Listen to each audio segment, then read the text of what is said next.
Gente, mas é muito interessante que nós estamos na série Restauração, baseado na história do personagem Naamã, né? E nós já vimos então algumas questões baseadas na vida dele. Ele possuía uma armadura e tudo mais que escondia sua lepra. E nós trabalhamos então que a tua restauração vai envolver muito o teu histórico familiar. Naamã tinha todo um histórico, né? Que fez ele se tornar alguém orgulhoso. Aonde nós percebemos então que é necessário você saber de onde que vem as tuas lepras através do teu histórico familiar. Depois nós vimos que era necessário identificar as tuas lepras. Quando eu falei para vocês as partes que poderíamos ter algum lugar lepra, se era nos pensamentos, se era nos desejos, se era nas ações. Depois, semana passada, nós trabalhamos também que a família, a tua e a minha família, é um dos principais agentes para restaurar as nossas lepras, porque a família nos conhece desde que era trocado nossas fraldas. Amém? Então a gente viu ali que a família é um agente, um instrumento poderoso para trabalhar em nossa vida a restauração, a continuação da restauração. Então hoje, gente, quero ler um texto para vocês, mas antes passa o título. O título A, vamos botar o título, isso? 10 princípios para restaurar sua vida financeira, baseado na história de Naamã. Por que estou dizendo isso, gente? Se tem uma área que não crente, e infelizmente muito crente, tem problema, é na área financeira. É Serasa, é SPC, expulsa demônio aqui, mas foge do devedor ali. É uma coisa terrível. É muito... Gente, se tem uma coisa hoje que faz pessoas não virem para a igreja, é porque às vezes tem um membro que deve para a loja. E aí o lojista quer vir para a igreja, ele se sente constrangido porque passa por aquela pessoa que está devendo e ela finge que não conhece o lojista, indo na paz do Senhor, tudo novo por aqui, né? Então às vezes, gente, se existe uma área que o diabo gosta de atacar, se chama política e dinheiro. Por que política e dinheiro? É da política, queridos, que nós vamos governar o estado, o município e a nação. Aí o diabo falava assim: ei, política é coisa do diabo. Religião e política não se misturam. E os crentes, é verdade. É verdade, não vamos se envolver em política, não vamos se envolver esse negócio de Supremo Tribunal Federal, e nem vereador, deputado, nem presidente, deixa quieto. Aí o diabo, enganei mais um povo. Agora eu vou governar o Brasil. A igreja então se calou para a política, porque de tanto pastor falar, que tem vários pastores que dizem, ei, política é do diabo. O diabo tomou conta da política. O diabo ele gosta de fazer você achar que não precisa ficar agindo, é só tem que orar. Ore a Deus pelo Brasil. Aí tu vota um endemoniado lá para governar o Brasil. Ore a Deus por nossa nação. Aí você apoia o terrorista para governar o Brasil. Oração. Ação. Oração sem ação é só superstição. Você ora, mas você age.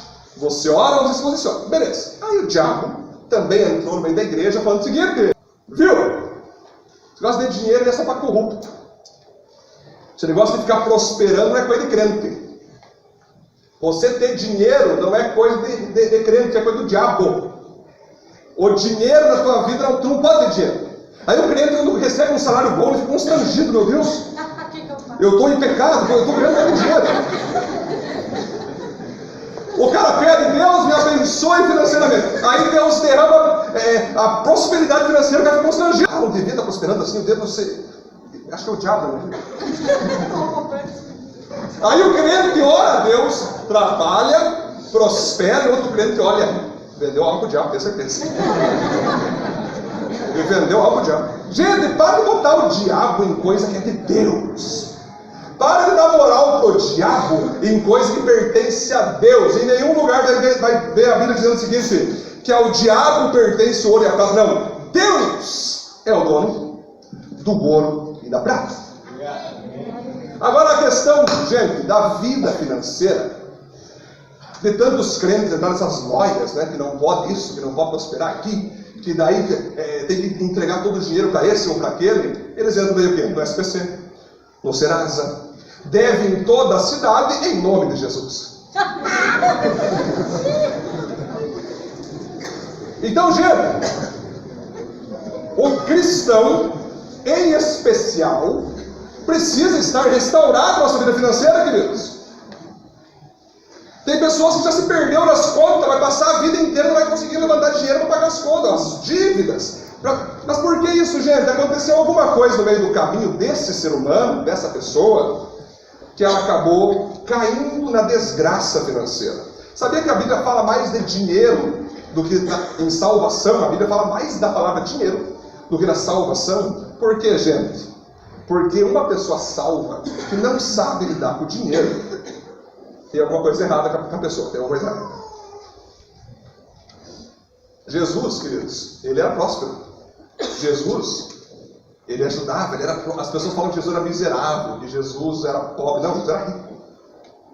Ele era tão rico que ele não precisava ficar com o salário. Deus mesmo multiplicava os pães, os peixes. E tinha uma prosperidade mais top que essa, gente. Aí está com fome, não vai na padaria, multiplica os pães. Quer comer um peixinho assado, multiplica o peixe. Tu queria Assunção, né? Quem quer Assunção? O Abraão vai receber, cai forte isso aí, tá? Inspiração para quem, momento? Inspiração para Jesus ali. Mas claro que Deus pode nos usar. Eu já vi pastor multiplicando arroz em acampamento jovem. Acabou o arroz, o pastor orou e multiplicou o arroz.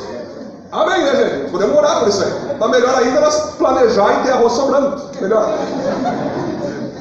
Mas a vida financeira é muito interessante, gente, porque se tem algo, se tem uma razão para dar briga em casal, para dar briga em família, para dar briga em igreja, se chama finanças. Se tem uma coisa que mulher odeia homem que não traz o sustento para dentro de casa. Tem mulher que trabalha por desgraça lá, ficar dormindo sem fazer nada.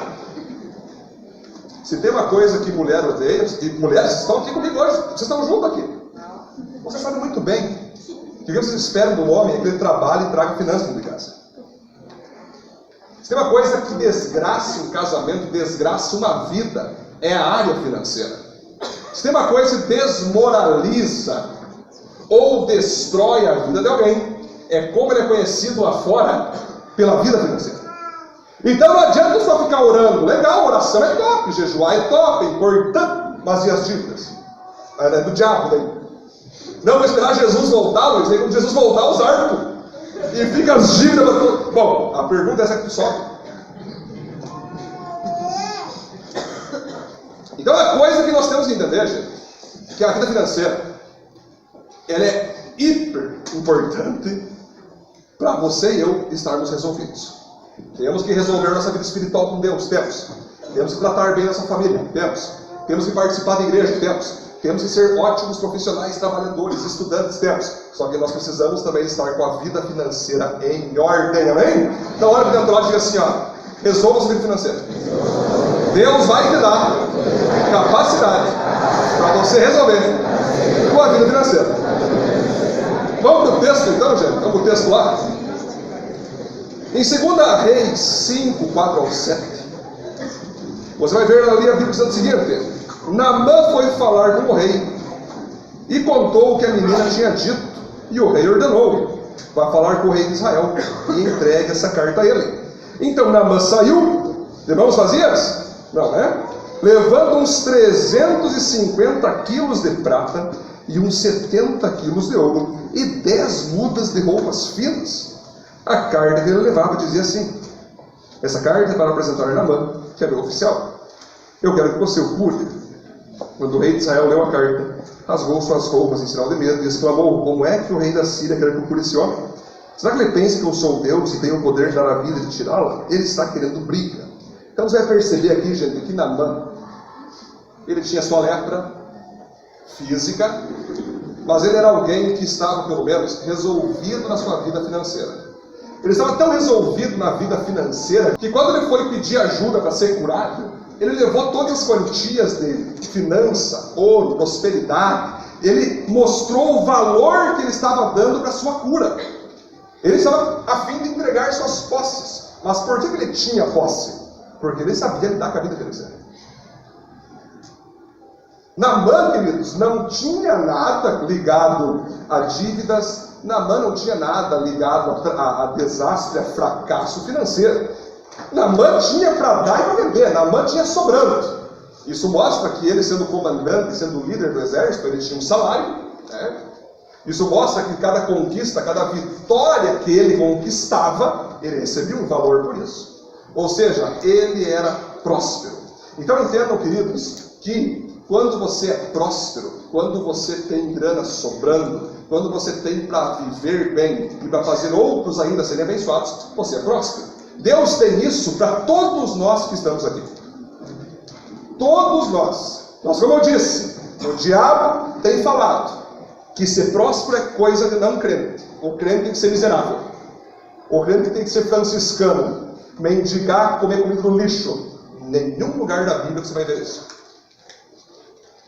Aí não pode ver um pastor com um carrão, olha lá, tá vendo? Espírito de miséria. Não pode ver um irmão comprando uma casa própria, olha ali, ó, tu viu o que é que esse negócio de Jesus dá dinheiro? Não, Jesus dá o quê? Entendeu que Jesus desse o quê? Desgraça para nós? Que visão tu tem de Jesus? Filho, eu sou o dono do ouro da prata, mas eu quero que tu se dane. Conforme a filosofia da humanidade, eu quero te empobrecer cada vez mais, fazer você passar fome, que teu filho morra, que tua filha morra. É esse Deus que você tem visto? Quem sabe não. Mas muitos não podem ver um cristão prosperar, que acha errado. Agora o diabólico, o macumbeiro, o satânico pode, como se o dinheiro fosse coisa do diabo. Então nós temos que mudar essa mentalidade miserável. Nós temos que mudar e tirar esse espírito de miséria do coração e começar a buscar sim prosperidade financeira, alinhamento financeiro. Porque quando você está bem financeiramente, você pode prosperar a tua família e pode prosperar pessoas ao teu redor. Agora, se você está mal financeiramente, nem você consegue carregar, muito menos alguém que te ajuda. Então, queridos, os líderes que andam comigo, os presbíteros, diáconos, eles sabem a minha visão. O problema não é você ter dinheiro. O único problema, Temer, é o dinheiro ter você.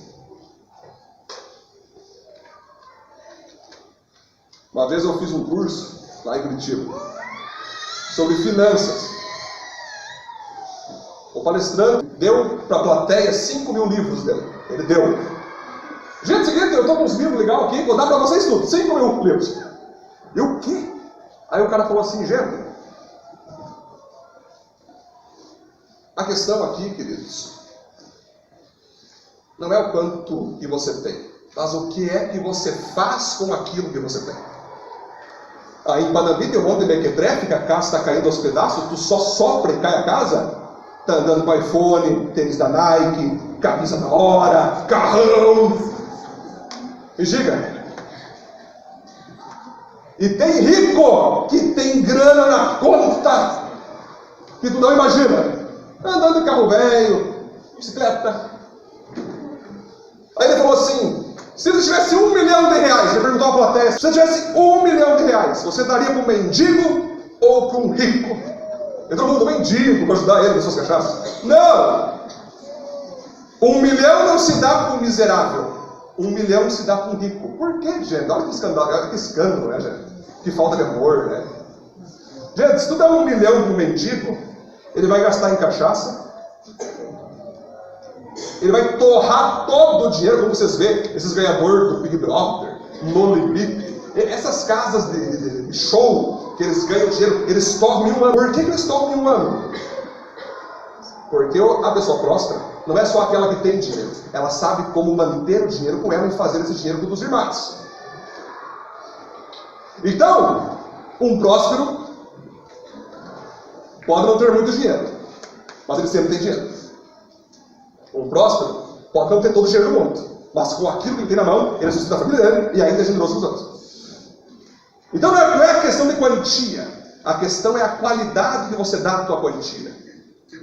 A questão não é quanto tu tem, mas como você administra o que você tem.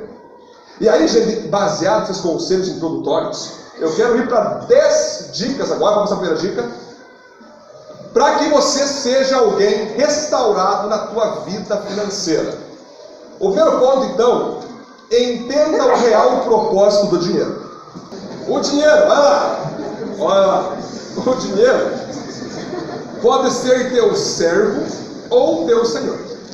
Jesus espera que você faça dele seu servo.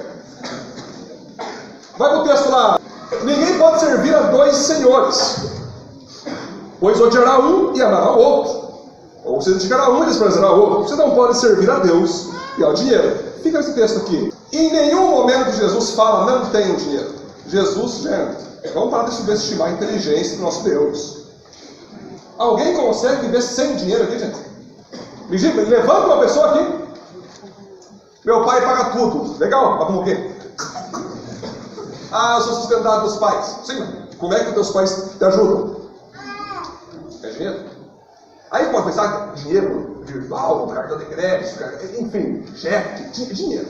É o que roda, é o que faz as coisas acontecer. Então Jesus está falando o seguinte, que Ele nunca quis que você rejeitasse o dinheiro, ou fosse contra o dinheiro, ou ficasse bravo com os ricos. Tem pessoa que não consegue ver rico em igreja. Tem pessoa que é tão miserável, que quando entra uma pessoa rica abaixo da igreja, trata mal o rico. Ei, teu lugar não é rico. Tem muito rico para essa igreja. Gente, igreja é um lugar para mendigo, pobre, classe média, rico, milionário. É lugar para gente. Até quanto mais rico vem para a igreja, melhor para você. Pode aprender alguma coisa com eles. Pode pegar um emprego com eles. Se tem coisa legal quando um empresário vem na igreja, ele vai pensar em empregar pessoas da igreja. O que a gente está falando aqui é o seguinte, gente. Não há problema você ter dinheiro. O problema é quando o dinheiro se torna o teu Deus. Se o dinheiro que você tem se tornou o teu Deus, tu não consegue dormir sem pensar nele, tu se ajoelha louvando a Ele, você ora pensando nele, aí Deus diz o seguinte, ei, eu não aceito que você comece a adorar o dinheiro que eu te dei. É bem simples, se você vê em Gênesis 23, Abraão chega para Deus e Deus fala, querido, sacrifica o teu filho. Por que Deus falou para Abraão sacrificar Isaac? Por que, senhor? Porque teve um momento que Isaac se tornou mais importante que Deus na vida de Abraão. Quando Abraão ia matar Isaac, Deus entendeu, ei, não precisa mais matar, agora eu entendi que você me colocou de volta no primeiro lugar. Então, se você faz do dinheiro um Isaac, você precisa sacrificar esse dinheiro. Isso no teu coração. Você precisa sacrificar. Mas Deus, Ele quer o seguinte, que o dinheiro te sirva. O que é o dinheiro me servir? Eu compro a hora que eu quero, eu compro quando eu quero, e eu compro quando eu entender que eu preciso. Agora, quando você vai na vitrine e vê não sei o que, vai gastando, vai no ponto, pedindo, bota fiado, bota aí não sei o que, oh meu Deus do céu, faz o crédito, faz aqui. O dinheiro te dominou. Quando o dinheiro te domina, pronto, ele se tornou teu Deus. Porque a Bíblia diz, não vou me deixar dominar por nada, tudo posso, mas nem tudo me convém, eu não vou deixar me dominar por nada. Aí Gálatas, o apóstolo Paulo diz, só vou me deixar dominar pelo Espírito Santo de Deus. Mas a realidade então do propósito do dinheiro, também, você vai entender, queridos, que o dinheiro, ele serve para provisão. Passa o próximo texto aí para nós, né? Olha lá, o banquete é feito para divertir e o vinho torna a vida alegre. Mas isso tudo se paga com? O que, gente? Então vamos lá, se paga com? Eclesiastes 10:19. Olha lá, Eclesiastes 12, a sabedoria oferece proteção, como faz dinheiro. Olha só. Mas a vantagem do conhecimento é esta: a sabedoria preserva a vida de quem a possui. Então, queridos, você veja aqui, queridos, que há de fato algo no dinheiro. E há 5, obrigado, queridos, deu certo. E há 5 pontos aqui que eu quero tratar com vocês, aliás, 6 pontos, que no próximo texto vai dar certo. Ó, mais um texto aqui, vamos lá. Não tem? Isso aí. Mas está aqui o texto, gente, ó. 2 Coríntios 9, 10 ao 11. E Deus que dá semente para semear e o pão para comer, também dará a vocês todas as sementes que vocês precisam. Ele fará com que elas cresçam e deem uma grande colheita como resultado da generosidade de vocês. Ele fará que vocês sejam sempre ricos para que possam dar com generosidade e assim muitos agradecerão a Deus a oferta que vocês estão mandando por meio de nós. Gente, isso aqui é Novo Testamento, 2 Coríntios capítulo 9. As pessoas falam o seguinte, as gostam de dinheiro do Antigo Testamento, pastor. Não, 2 Coríntios 9, apóstolo Paulo falando para ti, se você investir, Deus te fará rico. Por quê? Para que você possa ser generoso. Como que você vai ser generoso? se você não tem, né? Aí você vai pensar, pastor, mas quais são os 6 pontos que você quer tratar aqui para entender o valor e o princípio do dinheiro? O dinheiro, ele te traz provisão.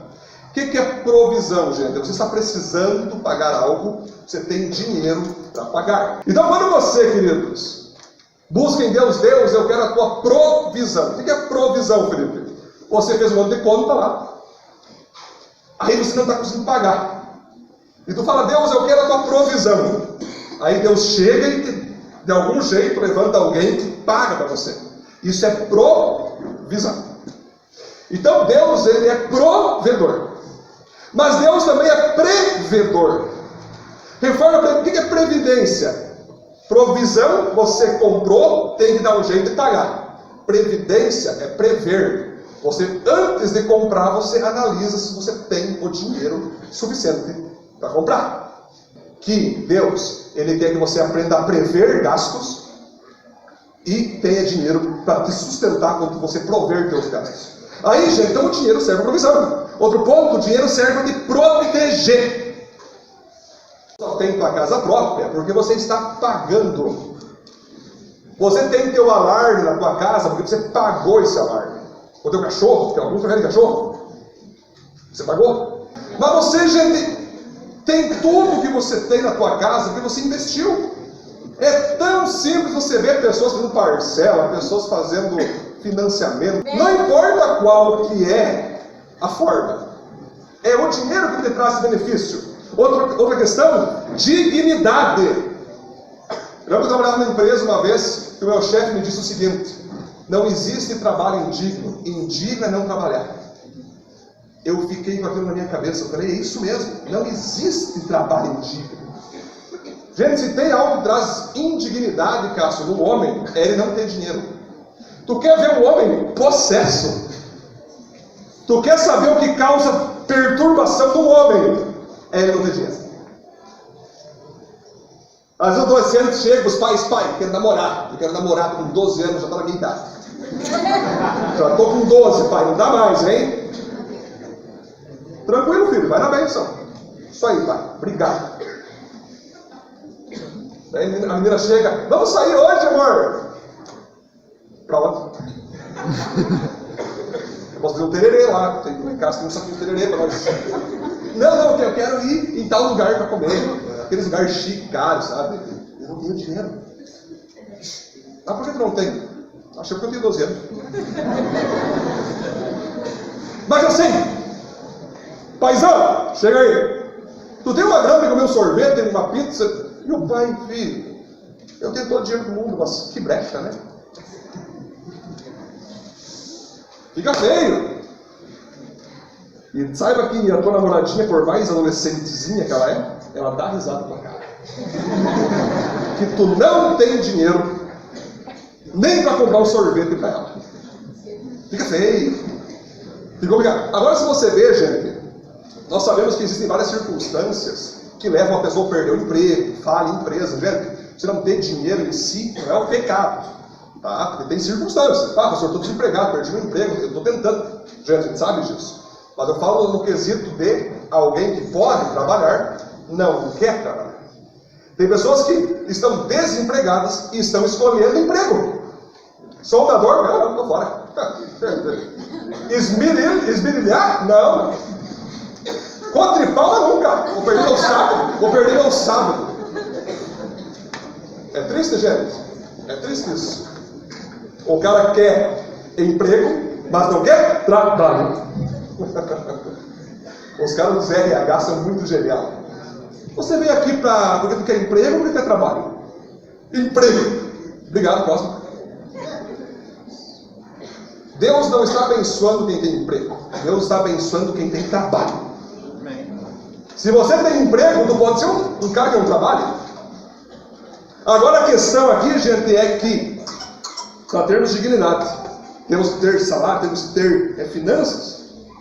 Outra coisa que nós podemos fazer, gente, é ter oportunidade. O dinheiro nos traz oportunidade. Se você tem dinheiro, você pode fazer uma faculdade, você pode fazer um curso, você pode investir em ti, você pode sair de férias, você pode pagar alguma coisa melhor do teu esposo, do teu esposo. Tendo dinheiro, você pode fazer isso. traz oportunidades. Outra coisa, que quando você tem dinheiro, você pode crescer profissionalmente, porque você está investindo em você, e com isso você cresce financeiramente. Outro ponto é semente e pão. 2 Coríntios 9 diz o seguinte: que Deus dá a semente para semear e o pão para comer. O que significa isso aqui, Adriano? Que o dinheiro, qual o propósito do dinheiro na tua e na minha vida? É só dois: é investir em ti, 3 aliás, investir em ti, investir em Deus e investir no próximo. O dinheiro que você tem que ser fatiado em 3 partes: investimento no reino, investimento em você e investimento no próximo. Nós temos uma frase aqui que fala o seguinte: se você investir no reino, o reino vai investir em você. Mas como é que funciona a semente e o pão? Queridos, quando você pega o teu dinheiro, o teu salário, você tem que dividir ela agora em duas partes.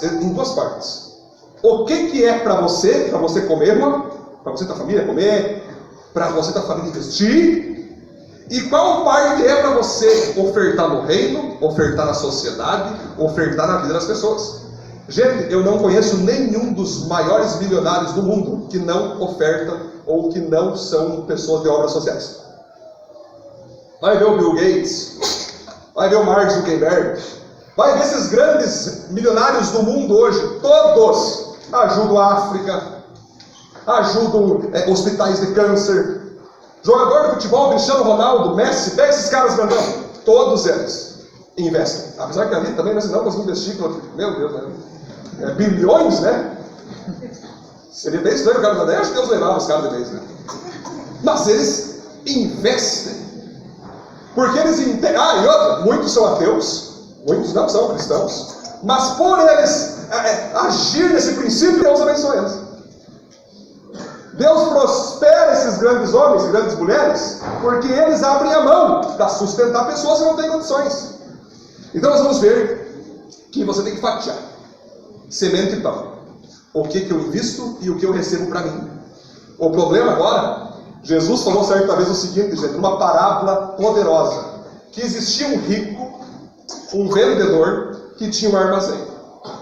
E aí, em tempo de crise, ele aumentou o valor das vendas, e no final, ele guardou tudo no armazém dele, todas as comidas ele guardou no armazém, e falou o seguinte: bom, agora eu vou guardar tudo para mim, não vou dar para ninguém, nem vender para ninguém, porque eu quero sustentar a mim pro resto da vida. A Bíblia fala o seguinte, que Deus olhou para ele: louco, hoje ainda pedirão tua alma. E Deus matou o cara.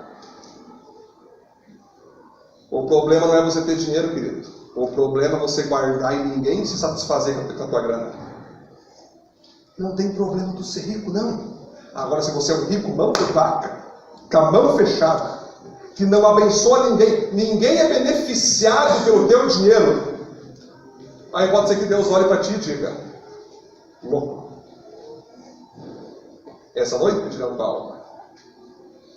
Certa vez vi o doutor Lair Ribeiro falar disso. Ele falou bem assim: gente, se a minha vida não traz benefício algum para a sociedade, pode me levar. Se a tua vida é só pegar o ar da terra, é só sugar o sangue das pessoas e não ofertar e não oferecer nada, você é um inútil. Porque você está na terra, se você não oferece, ninguém é abençoado. Você não paga nada para ninguém.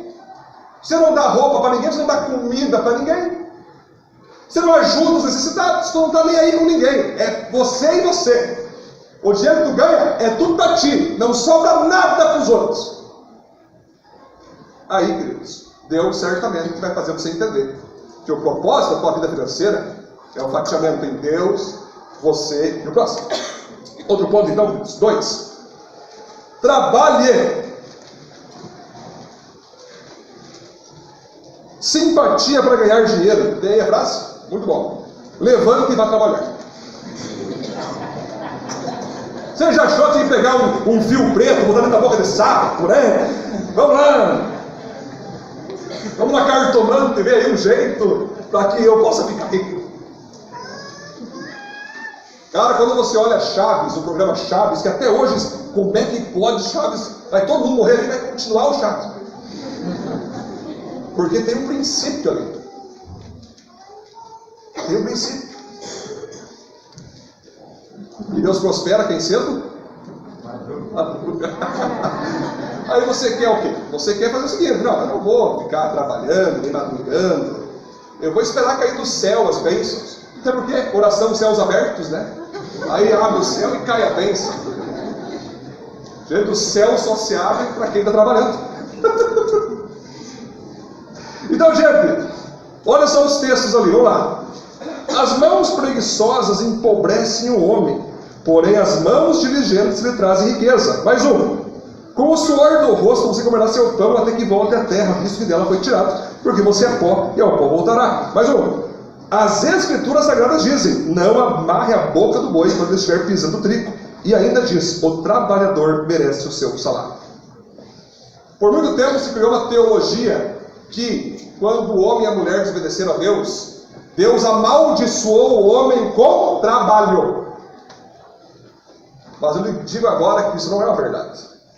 A Bíblia fala que antes dele entrar em pecado, o homem, Deus havia dado tarefas para ele domésticas: administrar o jardim, dar nomes em animais, plantar, colher. O homem já trabalhava. O que aconteceu ali foi o seguinte: quando o homem caiu em pecado, as maldições vieram. A mulher, ela ia ter filho do mesmo jeito. O homem ia receber o seu salário do mesmo jeito. A cobra ia ficar bonita, a gente não sabe como é que era a cobra, mas ela ia seguir de boa do mesmo jeito. Só que aí Deus amaldiçoou a cobra, ela fica rastejando no chão, amaldiçoou a mulher, que teria agora filhos tendo dores de parto. Então as dores de parto, que foi a maldição, não o parto em si, não o ter o filho, foi as dores. E também amaldiçoou o homem, não com o trabalho, mas com o suor do trabalho. Ou seja, queridos, o trabalho foi uma bênção que Deus criou. O próprio Jesus disse: eu e o Pai estamos trabalhando até hoje.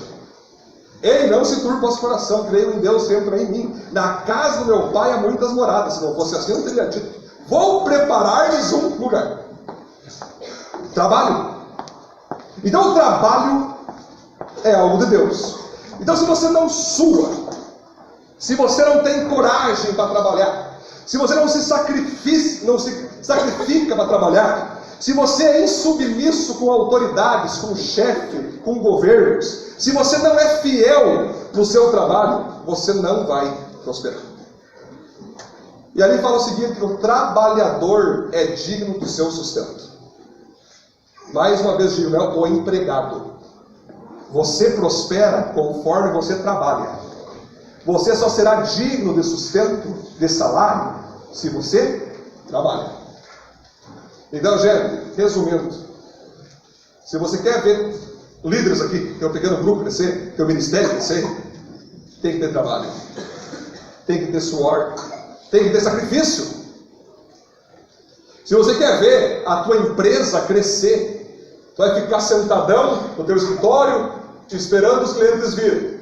Ó Deus, eu oro para que o Senhor envie de algum canto dessa cidade clientes para a minha empresa. Tenho dizimado, tenho ofertado. Vamos falar que isso é bom? Aí tu não tem uma página no Facebook, aí tu não panfleta, aí tu não se expõe nos bairros, aí você não vai atrás, você não liga, você não manda um WhatsApp, você acha que vai cair do céu. Não vai cair do céu. Se você ficar parado, o máximo que você vai ter é colher o vento. Gente, Deus odeia uma oração sem sabedoria. Deus odeia uma oração que quer fazer você ficar sentado. Como é que você quer ser conhecido? Como é que você quer ter clientes? Se você não se mostra, se você não fala da tua empresa, se você não enche a boca para falar do nome da tua empresa. Gente, as coisas não acontecem por osmose. As coisas acontecem por trabalho. Trabalho. Ah, pastor, mas é dolorido demais, sempre panfletando, acho vergonhoso isso. Lá em Curitiba, gente, eu sou grato dos curitibanos pro resto da minha vida. Gente, o curitibano, ele é um cara que pega 5 ônibus, que trabalha um monte. Gente, Curitiba é conhecido como a Europa do Brasil. Eu agradeço por ter morado 7 anos naquele lugar. Porque lá, queridos, o empresário, ele trabalha, sabe como? Ele pega ônibus, ele não pega carro. Deixa o carrão na garagem e sai de ônibus para trabalhar. Por quê? Porque lá tem aquelas vias só para ônibus e chega mais rápido. Daí um dia um discípulo meu falou assim: pastor, eu tenho vergonha de pegar ônibus. Eu falei: cara, não tem vergonha de pegar ônibus? Mas aqui em Curitiba tem empresários, tem ricos que andam de maleta preta, terno e gravata pegando ônibus para economizar. Qual é o problema? Se existe um problema, é você não trabalhar. Então, gente, é importante isso. O próximo ponto, vamos lá. Dizime. Dizimar é receber de presente um bolo e devolver o primeiro pedaço para quem entendeu. Olha Malaquias 18 ao 12. Vou ler agora um texto do Antigo e um texto do Novo. Por quê? Porque dízimo, como dizem alguns, é coisa do Antigo e não do Novo. Vamos ler então? Olha o Antigo. Pode o homem roubar a Deus? Contudo, vocês estão me roubando. E ainda perguntam: como é que te roubamos? Nos dízimos, nas ofertas. Vocês estão debaixo de grande maldição porque estão me roubando. A nação toda está me roubando.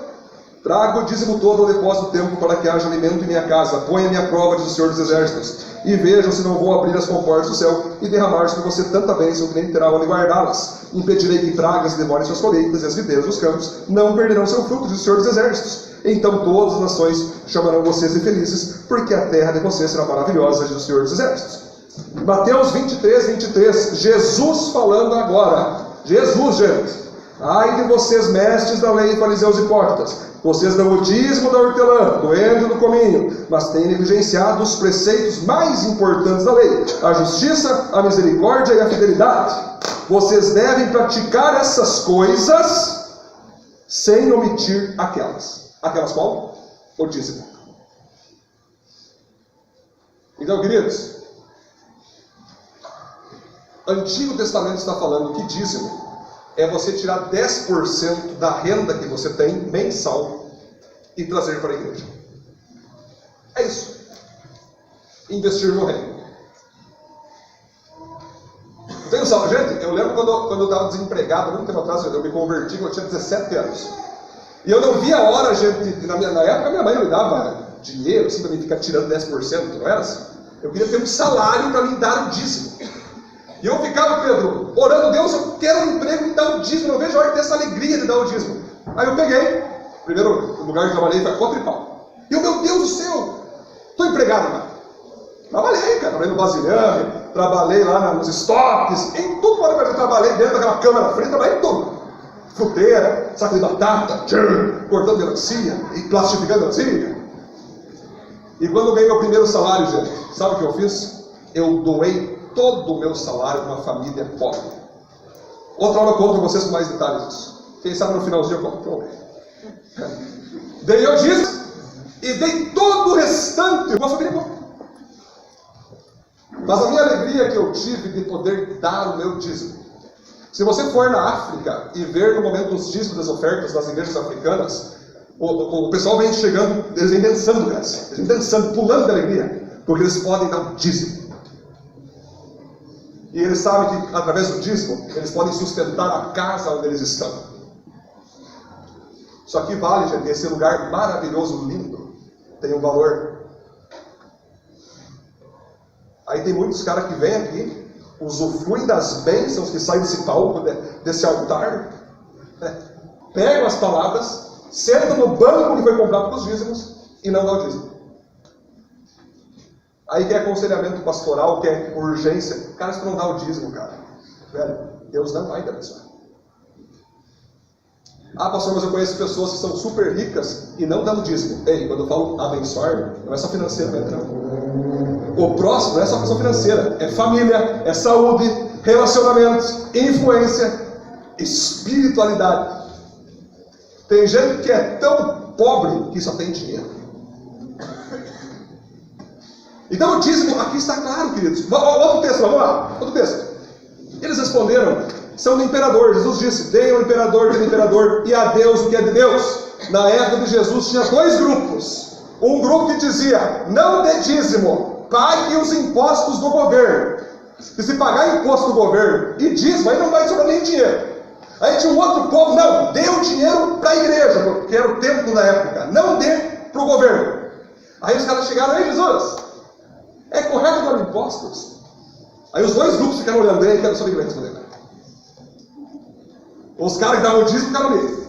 Responda, doutor, uma coisa, nós estamos até agora. Os caras que davam imposto e não davam o dízimo, agora você vai matar esse cara. Aí Jesus, sua sabedoria neutralística, tem uma moeda aqui. E quem é o rosto desse homem? César. Muito. Então dê ao governo os impostos e a Deus os dízimos. Jesus, gente. Não é aqui o macumbeiro, não, é Jesus. Acho que nós estamos desacostumados com a figura de Jesus na parte financeira. Então, gente, Jesus está falando o seguinte: sonegar imposto é pecado, tem que pagar.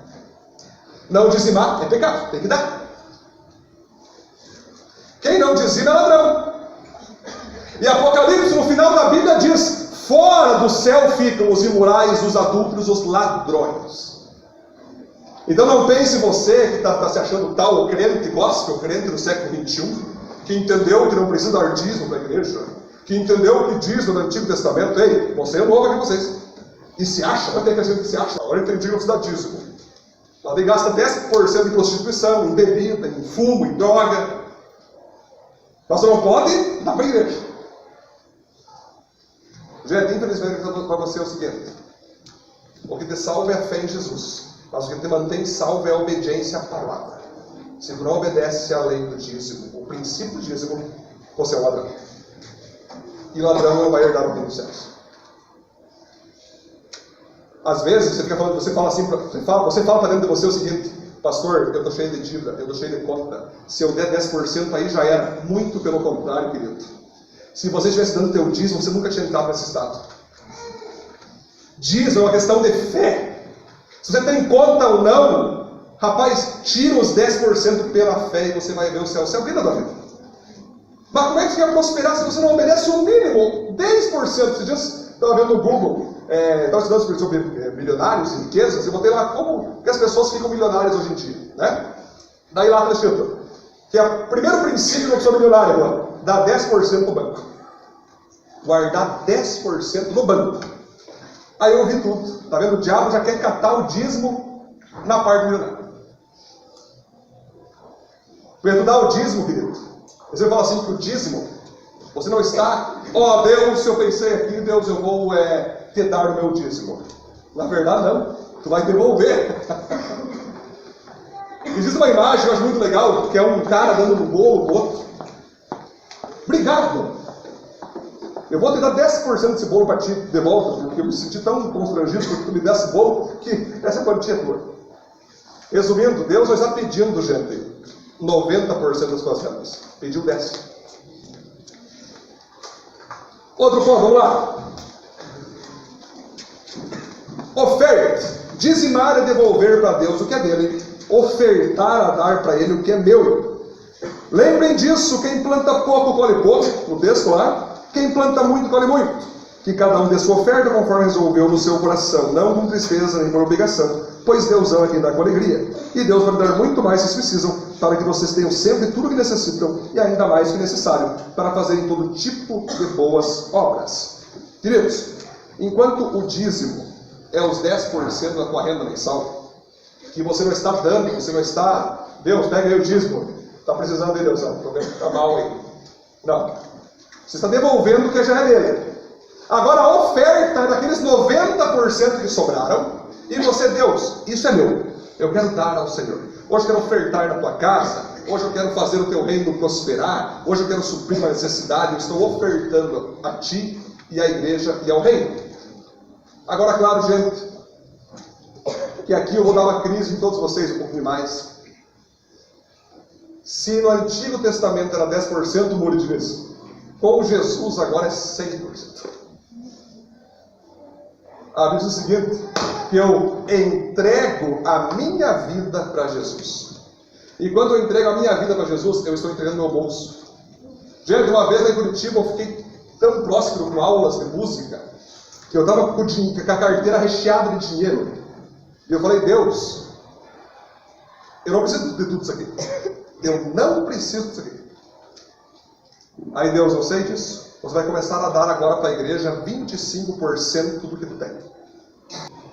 E eu comecei a dar todo mês 25% de dinheiro para a igreja. Agora imagina se eu fosse religioso. Não, Deus, 25 não. A palavra diz 10.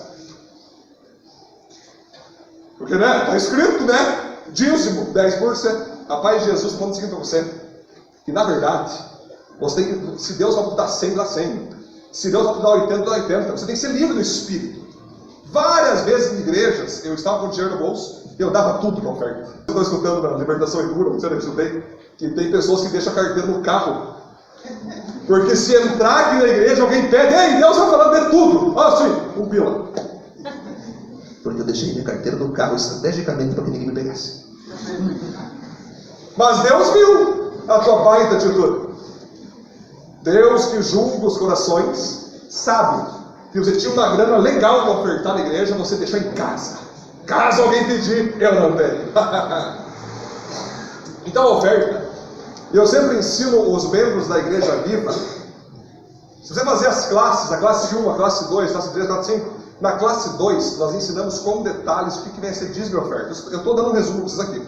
Mas eu ensino para os membros da Viva, gente, jamais venha um domingo para a igreja sem trazer a tua oferta. Porque Davi dizia, não vou me apresentar a Deus de mãos vazias.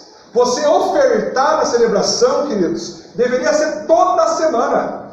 Todo domingo você deveria ofertar na igreja.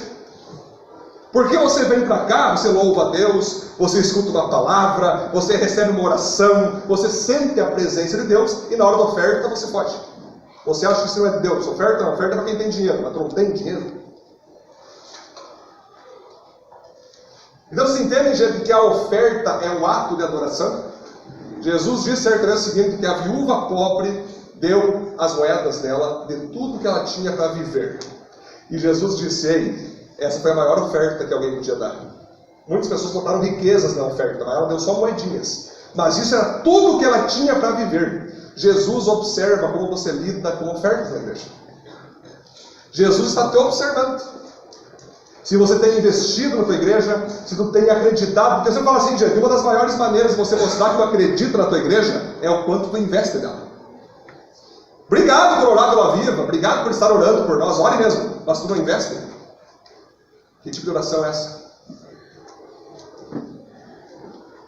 O nível de amor que você mostra por alguém, que você mostra por uma igreja, que você mostra por uma organização, é quanto você investe nela. Então, gente, a oferta, ela é outro ponto que vai, e tem uma promessa ali, que vai te prosperar. Se você oferta pouco, você vai colher pouco, mas vai colher. Se você oferta muito, você vai colher muito, mas vai colher. Deus colocou uma promessa aqui. Você vai colher, tá bem? Outro ponto, então, vamos lá. Entregue suas primícias. Aqui eu vou falar sobre o que eu fiz lá. De tempos em tempos, você será grandemente abençoado, portanto, seja grandemente grato.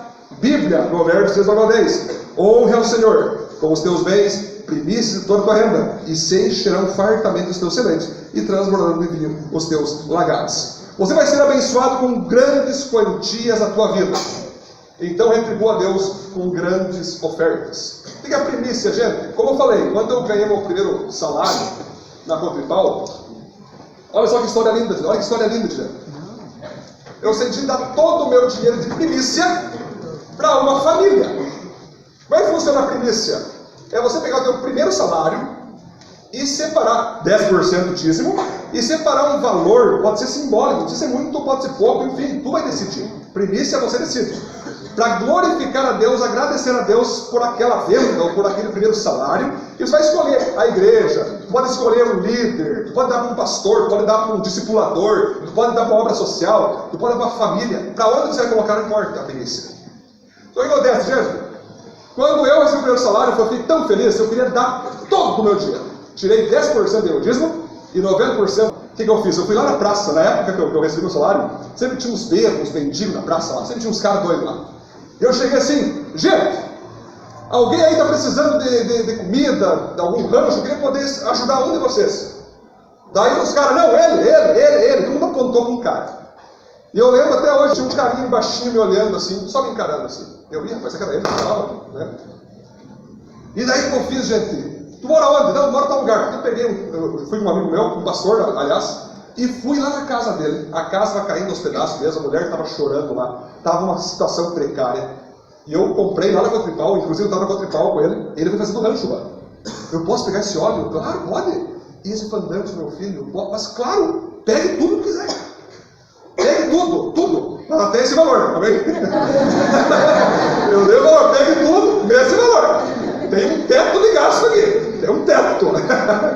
Ele foi pegando o Nescauzinho, foi pegando leite, foi pegando tudo pro filhote dele, pra esposa dele, e show. Chegamos lá, quando nós entramos na casa deles, a mulher caiu no chão chorando assim, meu Deus, e show.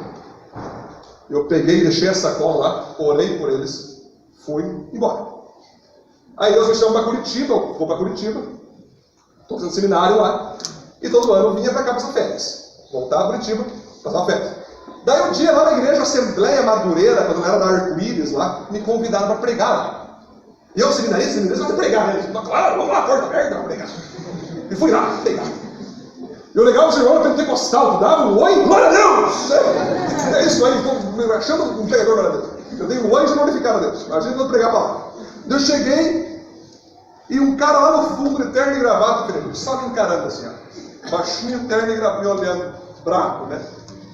Eu, rapaz, mas o que eu estou fazendo? O que eu estou dizendo? Eu preguei algo que ele não gostou. Terminei de pregar, aquela igreja foi a loucura, avivamento, fogo, aquela coisa doideira. Aí no final aquele cara veio me direção, já escreveu assim, você lembra de mim? Cara, eu já te vi em algum lugar. Então vou te contar uma coisa de você. Há alguns anos atrás, você foi na praça e você pediu quem precisava de comida naquele dia. E nós tínhamos um amigo ali que estava passando necessidades horríveis. E eu vi que você levou ele para Cotripal e você deu a comida para ele. Naquele dia, quando você chegou, eu falei para Deus, Deus, se esse cara ajudar o meu amigo mesmo, eu me converto ao Senhor Jesus. Se ele não for falcatrua, ficar só pagando aqui de cara generoso, e ele realmente dá essa comida, eu vou me converter. Ele viu dar comida, e ele, bom, vou entregar minha vida para Jesus. E foi na primeira igreja que eu encontrei na frente, foi a Assembleia Madureira. E virou lá diácono. Não lembro nem o nome dele, ele estava no terno diácono. Ele disse assim, hoje pastor Edson, eu sou diácono nessa igreja por causa de você. Porque eu vi você ofertando, eu vi você doando tudo pro meu amigo. Pode elogiar Deus, beleza? Então, a gente não sabe até que ponto vai as nossas dedicatórias de ofertas. Nunca imaginei que alguém observando a minha atitude de generosidade. Eu queria só ofertar. Poder no meu coração, eu queria ofertar. Queria dar minha primícia ali. E uma pessoa foi salva. Então, queridos, se você ganhar grandes quantias um dia, ofereça tua primícia a Deus. E você vai ver que Deus vai abrir as portas da tua vida, né, queridos? Outro ponto, estude e se profissionalize. Quem para de aprender, para de faturar. Quem é sábio procura aprender, mas os tolos são satisfeitos com sua própria ignorância.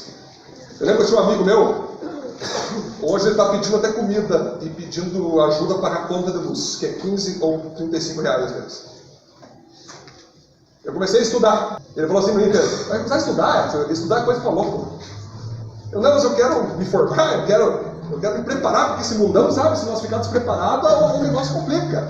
Não, estudar é para louco, velho. Não estude. Agora hoje eu sou um pastor, formado em teologia, pós-graduado em liderança, vou agora fazer uma pós de aconselhamento, vou seguir mestrado e doutorado, eu vou continuar seguindo. Ele hoje está pedindo dinheiro para comer.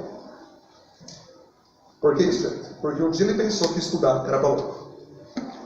Não pego ele nas empresas, porque ele não tem nem o ensino fundamental completo. Ele só trabalha de bico, trabalhando frio. Porque um dia ele disse para si mesmo, estudar é coisa louca. Então, querido, sempre eu falo para os jovens, você já fez a pós, pastor, para ter canudo. Claro. Hoje em dia, um canudo diz muito. André aprendeu tanta coisa, pode ser? Mas eu tenho canudo. Então, quando você tem canudos que mostram que você se preparou, que você estudou, que você se dedicou aos estudos, isso é uma porta que se abre para você prosperar ainda mais. Outro ponto, 7. Planeje e administre seu dinheiro. E quando não comprar. Olha, Jesus disse em Lucas, se um de vocês quer construir uma torre, primeiro senta e calcula quanto vai custar, para ver se o dinheiro dá. Se não fizer isso, ele consegue colocar os alicerces, mas não pode terminar a construção. Aí todos os que viram o que aconteceu vão caçoar dele, dizendo: esse homem começou a construir, mas não pôde terminar. Gente, é o que eu falei da previdência. Preveja se esse carro que você vai comprar, as parcelas vão ser tranquilas para você pagar. Ah, mas eu quero ter um carro do ano, pastor. Deus falou comigo. Tu ganha quanto? 1.200. Mas quanto tu pode pagar? 50 por mês. Quanto estão pedindo? 500. Deus falou. Olha, eu acredito nos milagres de Deus. Aí o cara assim, o cara se atola, daí vem a primeira parcela para você pagar. Aí me aceia o banco aqui atrás, e aí começa o bolor, e aí quando eu vejo que vai SPC será, aí quando eu transporte, você fecharam, porque você não pode calcular o preço. Você não foi humilde para comprar um Fusquinha. Você comprar um Fusquinha, não, quis um carrão. E agora, vive se queixando financeiramente, porque você comprou com teus olhos, não com a tua mente. Então, queridos, é muito importante que você tenha contas e não dívidas. O que é dívida? Quando eu tenho algo que eu deveria ter pagado, tal dia, não paguei, já virou dívida. Contas, nós vamos sempre ter contas. Ah, parcelei um casaco, parcelei lá um carro, parcelei uma carta. Estou pagando mensal, estou pagando certinho, isso é conta. A Bíblia não diz a ninguém tenha conta, a ninguém tem dívidas. Dívida é quando você tem uma conta que você não pagou, se transformou numa dívida, você não tem como pagar uma dívida, você se tornou um devedor. E aí, quando você é um devedor, a prosperidade não pode alcançar. Você vai dizimar, você vai ofertar, você tem que resolver a tua vida para que essas dívidas saiam da tua história. Você tem que ver tuas dívidas, você não pode, queridos, você não pode dormir de noite com dívidas. Uma vez eu estava em Curitiba e eu fui comprar pão. Comprei pão, minha esposa botou um bate lá, traz pão. Fui lá, eu fui comprar, faltou 5 centavos. E a mulher, não, me traz outra hora. Eu, não, segura um pouquinho. Fui correndo lá em casa, era logo pertinho, catei as moedas, 5 centavos. Tá aqui. Ela, meu, tá de brincadeira, né? Por que tu fez isso? Porque eu não ia nem dormir de noite devendo 5 centavos a você. O meu princípio é: a ninguém deveis nada. Nada! 1 centavo. Sabe o que é nada? Nada. Aí a mulher pegou e deu aqueles conselhos, né? Olha, pessoas que nem você está precisando no Brasil. De fato. As pessoas se apavoram com honestidade e com integridade. Deveria ser algo normal. Deveria ser o mínimo da nossa vida. Então, queridos, uma coisa aqui: se você está dormindo de noite em paz, cheio de dívida, por favor, que Deus te perturbe, que Deus não te deixe dormir, que Deus pegue você de noite, que Deus chacoalhe essa tua alma para você pagar quem você deve.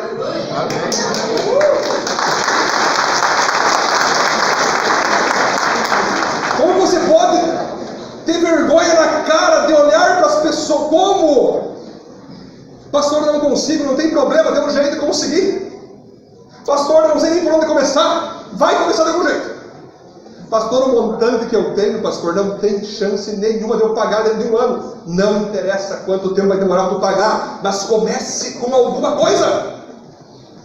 Chama os devedores e diga: ei, estou te devendo, quero pedir perdão, acabei me complicando. Você pode esperar um pouco? Me perdoe. Chama todo mundo e fala: me perdoe, eu não quero passar por você e não olhar na tua cara na rua, eu quero te cumprimentar. Você pode me entender? Aconteceu uma coisa com meu marido perdeu o emprego, minha filha foi embora. Cara, tu vai tendo explicação. Mas nada justifica você não pagar o que você deve. Explica. Justificar. Então você tem que ir atrás, porque senão, querido, você vai ser conhecido como um cara que pega emprestado e nunca paga. Então, sim, se você consegue dormir de noite com dívidas, ou você é um mau caráter, ou você acha que a vida está tranquila. Sabe o que você quer pagar a tua dívida? Se coloque no lugar daquele que está te cobrando. Aquele que te cobra, ele confiou em ti. Aquele que te cobra, ele vendeu para ti quando você precisava. Aquele que te cobra também tem família, também tem pessoas sustentando a vida dela. Ah, mas ele é rico. Ele ficou rico porque ele não fez o que tu fez. Ele foi beber. Ele ficou rico porque ele foi um tio Patinhas, ele guardou o que ele tinha. Então, querido, por favor, que essa unção venha sobre todos. Eu não sei da vida de vocês aqui, gente. Estou só falando, se serviu o chapéu, amém? Eu não sou professor de dar indireta, muito pelo contrário, eu dou diretas bíblicas, diretas já. Tá? Então aqui, cada um tem cada cabeça uma sentença. Se tem gente com dívida, resolva. Se está todo mundo bem aqui, amém, siga assim. Gente, tá bem, mas se você está aqui hoje e você possui dívidas, por favor, para de fugir dos devedores. Para de ficar atravessando a rua. Vai falar com eles, cara. Faça um planejamento. Não gaste, queridos, mais do que você ganha. Como eu disse, tem pessoa que ganha 1.200, mas gasta mensalmente 2.700. Pelo amor de Deus! Aprenda com o governo algo chamado corte de gastos. Ele critica o governo, estão cortando. Estão cortando. Toma que não corta, o governo pode cortar, né? Aí pedala fiscalmente, lá e petina, né? Querido, entenda. Se você está devendo, para de comer pizza todo sábado. Se você está devendo, para de comprar roupa top. Se você está devendo, para de sustentar teu carrão. Venda esse calhambeque do diabo. É carrão, mas virou calhambeque porque você não baixa com as dívidas. Venda, faz dinheiro, faz sobrar. Come miojo. Faz alguma coisa, para de dar desculpa, eu não tenho como pagar minhas contas. Você pode pagar sim suas dívidas, mas você tem que cortar. Quando eu não tenho para me dar, eu tenho que cortar para sobrar, para dar para as pessoas. É simples a lógica. A lógica é simples. O que os devedores, o que as pessoas que cobram os seus devedores mais odeiam eles? Olha só, me devendo, comendo no moinho, olha. Me devendo, tá em New York Times, olha só. Gente, que feio isso, gente. Eu concordo com os lojistas, eu concordo com os empresários, isso é ridículo. Não tem nem vergonha. A pessoa parece que virou uma madeira, uma cara de pau gigante. Tá os devedores ali. Ah, eu vou dar um tempo para ela, não tenho dinheiro. Mas daí começa a aparecer comprando tudo que é coisa e andando. Cara, vocês entendem, gente? Por favor, gente, entendam isso. Aqui em Panambi está infestado de pessoas assim. Tem pessoa que vai embora para outra cidade porque tem dívida. Aqui ninguém me conhece. Daí faz dívida. Agora eu vou para onde? Eu vou para onde? Ah, aqui ninguém me conhece. E faz dívida também. E de dívidas em dívidas, o diabo vai aplaudindo e Deus vai fechando as portas para você. Planeje seus gastos com passado, presente e futuro. Gente, acerte as dívidas que você tem para trás, para você começar a fazer dívida hoje. Contas, aliás. Contas. Se você quiser planejar algo no teu futuro, resolva o teu passado. Deus não vai te abençoar no presente e no futuro se você ignorar o teu passado. Não, esses caras não vão pagar coisa nenhuma, são tudo mequetrefe, eles são ricos, não precisam do meu dinheiro. Não, vou pagar mais eles. Você não vai poder ser abençoado. Então você tem que saber, quando você for comprar alguma coisa, quando você for investir em alguma coisa aí, a pergunta que se faz é: eu tenho alguma dívida para me pagar antes de eu investir nisso aqui? Não tenho? Beleza.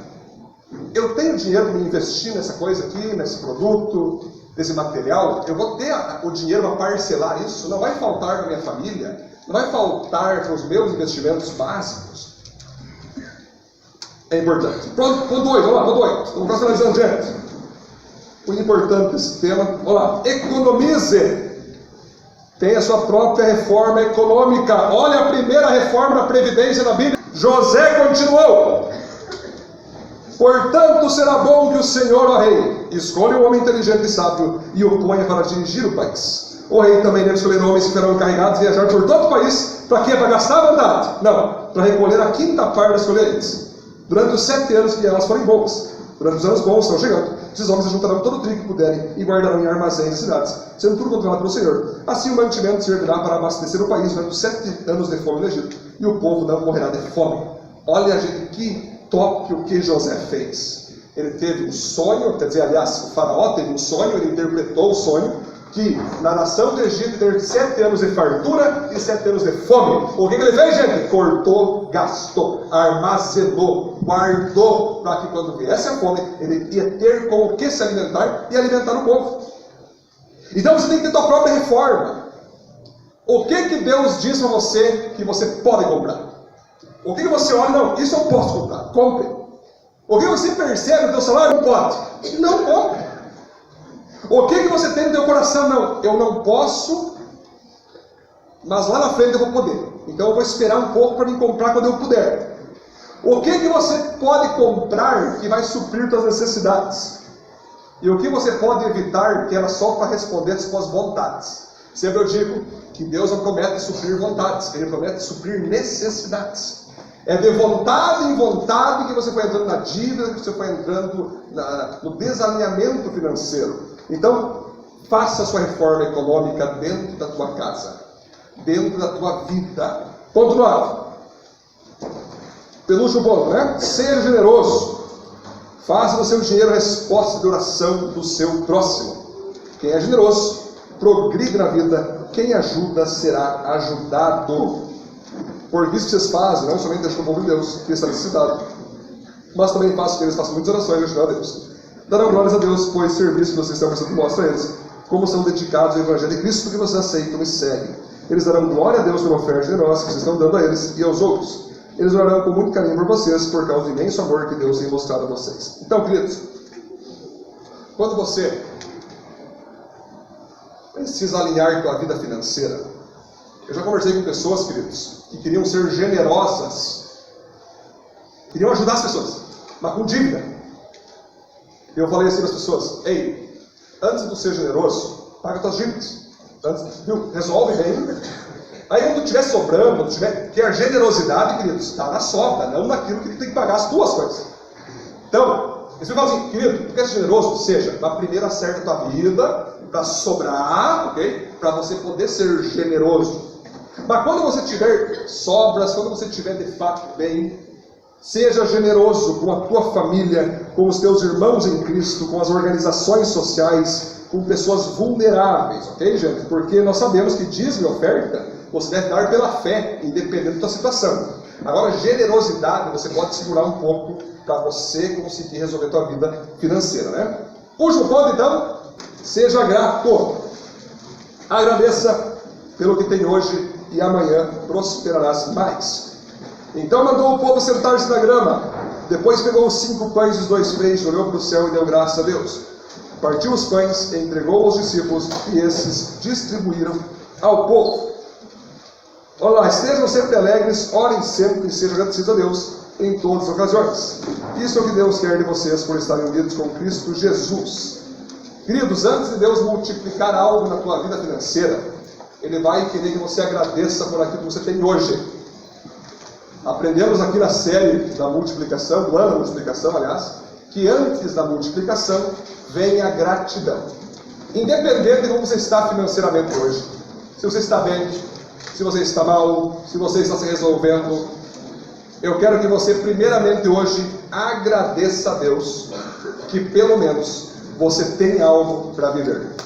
Que pelo menos, apesar de tuas dívidas, apesar dos teus desalinhamentos financeiros, Deus tem sido bom com você, para você se sustentar nas suas necessidades. Então Deus me deseja: olha, Senhor, nós queremos te agradecer por tudo que o Senhor tem me dado. E peço, Deus, sabedoria, inteligência, renúncia, sacrifício, para me pagar quem eu estou devendo. Me ajude a sair dessas dívidas e me ajude a entrar num caminho de prosperidade. Eu vou dar os 10 passos que aprendi hoje. Vou dizimar. Se você não dizima, dizime.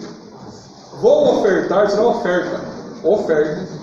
vou planejar minha vida financeira, vou pagar minhas dívidas, vou economizar, vou cortar gastos, vou cortar aquilo que eu não preciso gastar mais, vou ser generoso, vou aprender sobre finanças.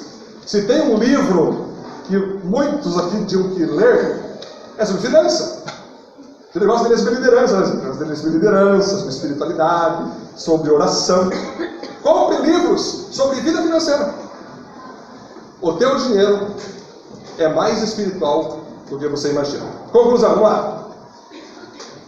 E a sua vida financeira seja curada de toda lepra e que você se torne uma pessoa próspera em Cristo Jesus.